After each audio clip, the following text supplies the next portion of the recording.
chọn cái này vậy rồi một đòn tẹo lên nha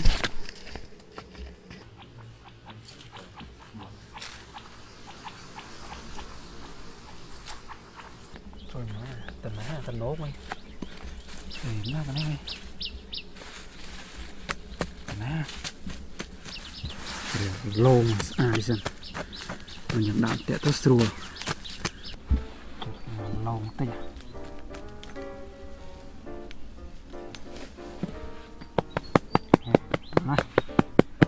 đọc cho ta cái này nữa ok này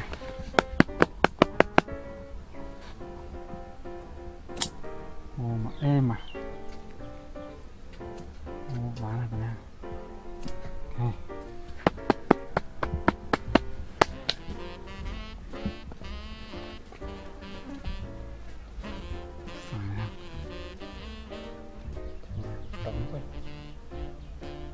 rồi xem này con này ok muốn mà nha son cho này lọc nó tiền máu nè nhìn lọc sai cho con này nè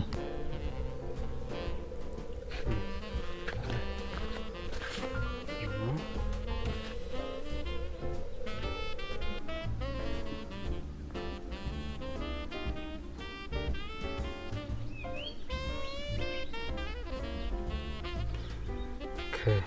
à nè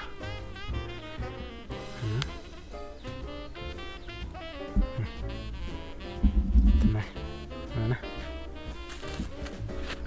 làm con lưới tầm này tình nhá tùy bên ok à nè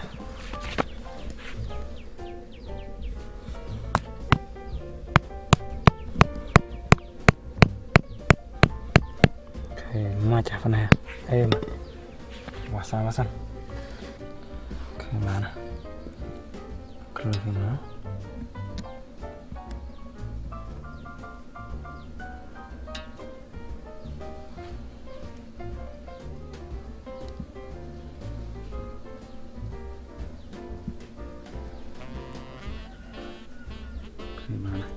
mà tập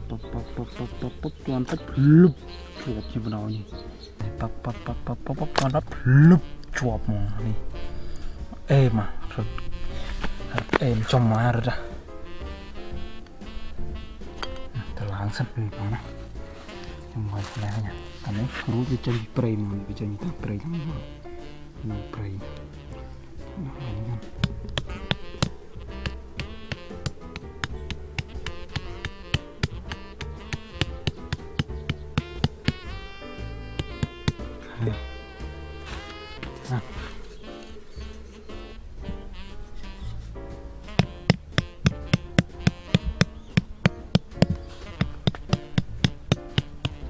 ok mà này món trong này đây xem này sẽ được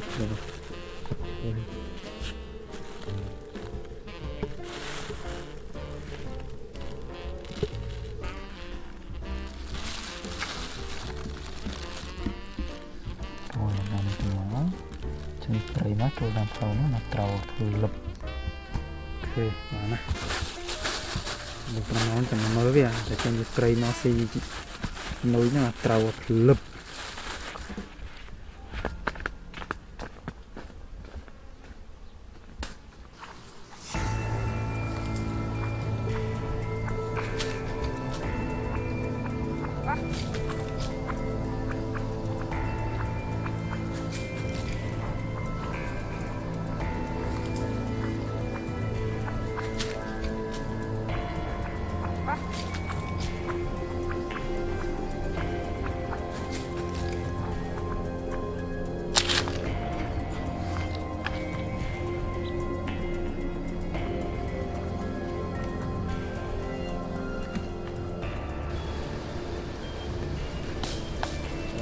chọn vào đây với làm bằng 2 giờ. Trời, sẵn. Ây da ơi, chọp à. Trời mà ơi, chọp ồ nhưng mà tiền đi với à. chù mỏi mà đàn chơi nguyên đi ô nó phục bọc nó thế là không spray máu với tranh không spray máu anh tẹo đi chọp tao mùi muối à và sao anh tẹo nó đây ấy chọp trào cho máy này chùm cho tí á nhưng mà rôn nổi chứ không còn nổi tranh spray máu vào đảo vậy chú giờ này chụp ai những tiết với xí với chụp ai đang nắng tiết à em cho má ơi ô o mà chắc rồi o mò nữa nha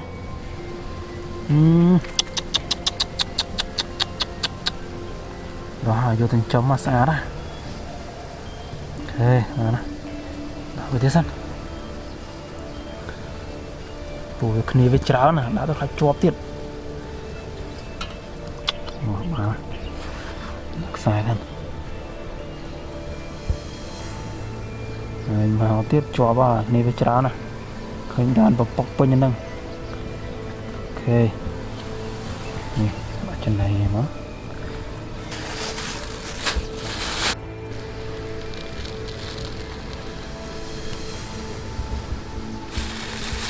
này chưa ok mà nè